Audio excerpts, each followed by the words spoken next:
हमारे सभी भाई बहनों को, सारे संसार में जो मुस्लिम्स भाई बहनें हैं, उन सभी को ईद की बहुत बहुत मुबारक हो। जी, जी।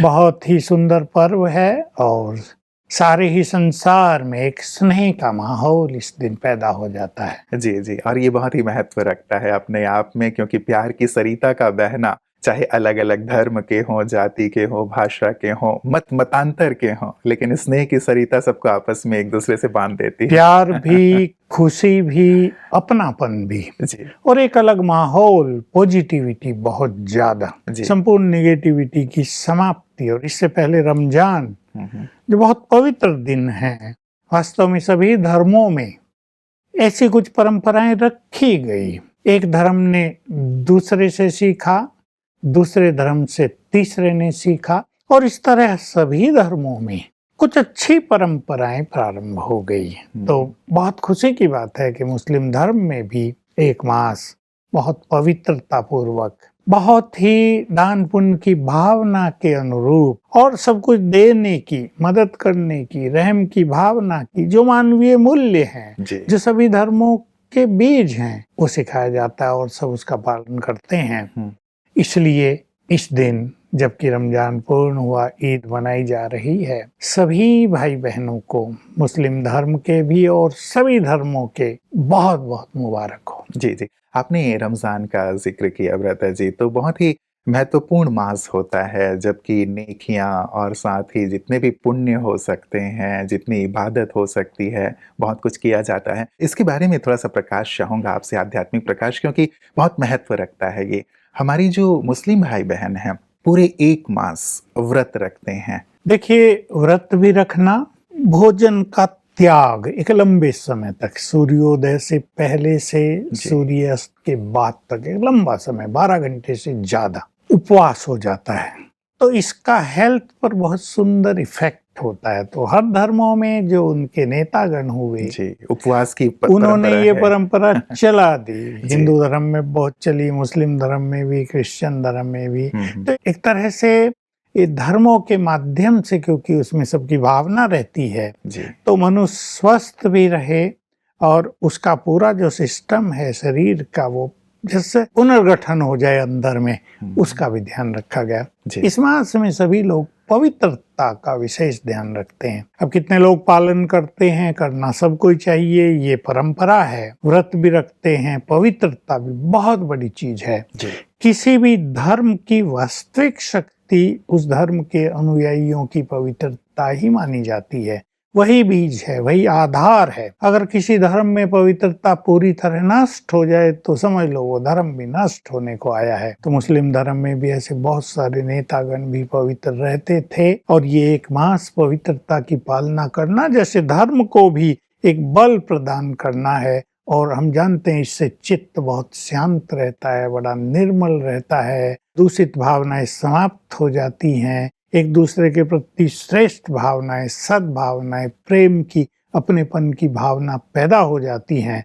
तो ये वास्तव में प्रशंसनीय है। जी, जी, जी। आप हमेशा व्रत को एक्सप्लेन करते हैं भ्राता जी, कि केवल भोजन का ही व्रत नहीं, उपवास नहीं, लेकिन और भी कुछ चीज़ों का यदि व्रत ले लिया हाँ, जाए तो सचमुच जीवन बहुत सुंदर हो यही जाए। तो बहुत वो क्या-क्या जरूरी, व्रत हों? यही बहुत जरूरी है। जी।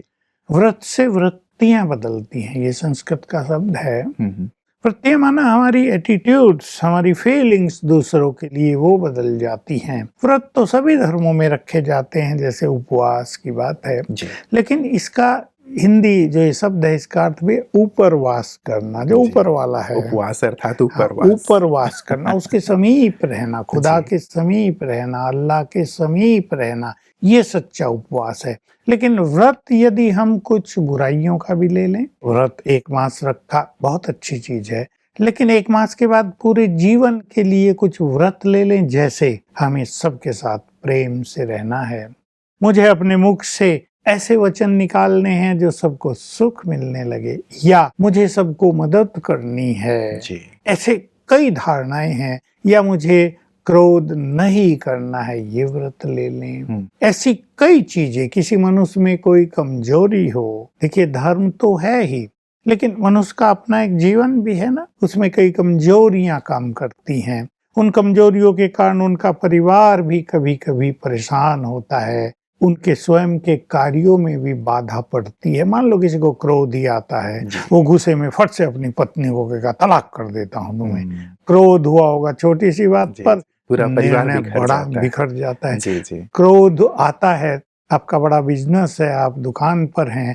ग्राहक आए थोड़ी ज्यादा पूछताछ कर रहे, आपने क्रोध कर दिया, ग्राहक कहें कैसा आदमी है यार, ये छोटी छोटी बातों में गुस्सा करता दोबारा है, आएगा इसके ही पास नहीं जाना है, दूसरे अच्छे लोग भी तो हैं। जी, तो जी। क्रोध एक बुरी चीज है, इसको न करने का व्रत ले लें, बुरे वचन न बोलने का व्रत ले लें, जी। सभी में प्रेम भाव बढ़ाने का व्रत ले लें, खुश रहना और खुशियां बांटने का व्रत ले लें। जी। चुन लें अपने जीवन को देखकर कोई एक व्रत। रमजान के समय यदि ले लेंगे और ईद के समय उस पे ठप्पा लगा देंगे, यानी जी, स्ट्रॉन्ग फॉर एवर, तो सचमुच ये ईद और रमजान जी, जी, वरदान सार्थक बन हो जाएंगे, जाएंगे, वरदान बन जाएंगे सचमुच। और ये बहुत महत्व रखता है भ्राता जी, क्योंकि भोजन का तो त्याग करना सहज भी हो सकता है, लेकिन ये जो व्रत ले लेते हैं जीवन को सचमुच कितना ऊंचाइयों तक ले जाते हैं। वैसे भ्राता जी, रमजान के समय में बहुत सारी अच्छी चीजों का पालन किया ही जाता है।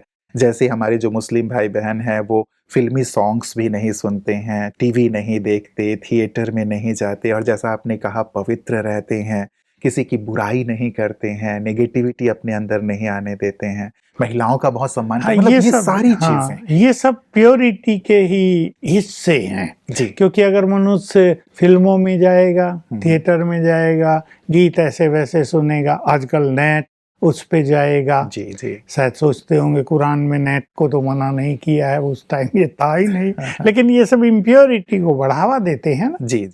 तो इन सब का त्याग इसीलिए किया जाता है कि मन शुद्ध रहे, रूहानी भाव रहे एक दूसरे के लिए, जीवन में पवित्रता, पाक जिसको कहते हैं, एकदम बहुत अच्छी पवित्रता, प्योरिटी रहे, उससे ही हम खुदा के समीप पहुंचते हैं। देखिए, केवल इबादत करने से कोई उसके समीप नहीं पहुंचता, लेकिन पवित्रता से, अपनी श्रेष्ठ भावनाओं से, एक दूसरे को सुख देने से, सच्चाई को धारण करने वाले उसके ज्यादा समीप पहुंचते हैं। मतलब इन चीजों को केवल एक मास नहीं, लेकिन यदि पूरे वर्ष या ताउम्र धारण कर लिया जाए तो हम ईश्वर के बहुत नजदीक पहुंच जाएंगे। ईश्वर के, अल्लाह के नजदीक ही नहीं पहुंचेंगे, जी। धर्म बहुत शक्तिशाली भी बन जाएगा। यदि सभी धर्मों की आप कहानी देखें, इतिहास देखें, तो कभी वो बहुत स्ट्रांग थे। स्ट्रांग का अर्थ है उनमें प्योरिटी थी, अहिंसा थी, अपनापन था, धर्म माना बड़ा सुखदायी। जी, जी। जैसे जैसे वो आगे बढ़े, प्योरिटी खत्म हुई तो उनमें हिंसा ने अपना स्थान लिया, सुख की बजाय दुख का लेन देन होने लगा, प्रेम की बजाय नफरत बढ़ने लगी। तो ये सब चीजें अपनाने से धर्म पुनः अपनी श्रेष्ठ स्थिति, जिसको सतो प्रधान स्थिति कहते हैं, गोल्डन एज स्थिति, जी, जी। उसमें पहुंच जाएगा। बिल्कुल।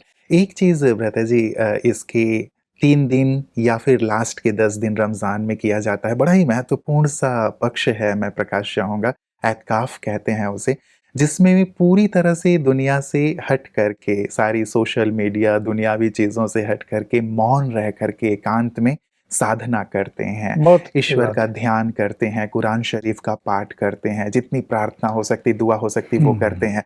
तो ये जो एक समय रखा जाता है, उस समय के बारे में क्या कहेंगे? क्या ये समय लंबे समय तक और किया जा सकता है, जिससे आध्यात्मिक उन्नति हो? 10 दिन बहुत अच्छा समय है। जी, जी। कोई 3 दिन रखते होंगे, कोई ऐसे भी होंगे जिनको भारी पड़ता होगा तो 1 दिन रखते हैं। चुप रहना सबसे भारी काम है आजकल, इसको बोलने की, लेकिन ईश्वर के साथ रहना कितना अच्छा है। तो बस यही है, मौन रहने से रूहानी शक्तियां बढ़ती हैं, क्योंकि मौन रहने से एक तो बोल की शक्ति बच गई, दूसरे मनुष्य के जो विचार हैं, संकल्प हैं, वो भी शुद्ध रहते हैं। जी। तो एक रूहानियत बढ़ जाती है मनुष्य के अंदर, और इस रूहानियत के साथ मैं कहूँगा हर मनुष्य को अपने बारे में चिंतन करना चाहिए, जिसे रूहानी चिंतन कहते हैं। एकांत होता है। हमारे एक फ्रेंड मुस्लिम बहुत अच्छे, कहा मैं तो 15 दिन के लिए जा रहा हूँ वहाँ। मैंने कहा कहाँ? कि वहाँ बहुत बड़ी ये है अपनी मस्जिद, उसमें कमरे हैं, मैं तो वहीं रहता हूँ इतना दिन, जी, जी। शांत रहता हूँ, अल्लाह के ध्यान में रहता हूँ।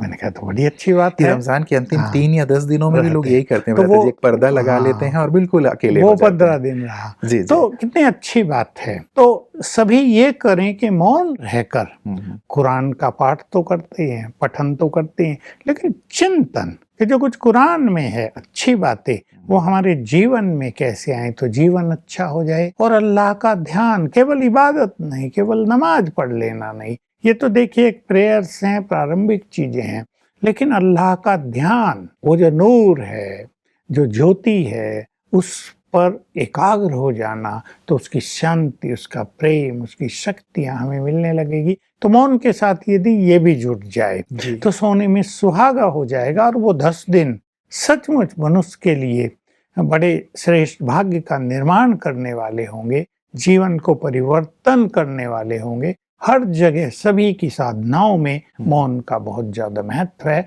मौन में स्वयं में बहुत शक्ति है, क्योंकि मनुष्य को एक मौका मिलता है अपने को देखने का, अपने में परिवर्तन लाने का, जी। अपनी भावनाओं को बदलने का। तो ये सुंदर अवसर है, इसका पूरा लाभ इस तरह उठाना चाहिए। जी, जी, जी।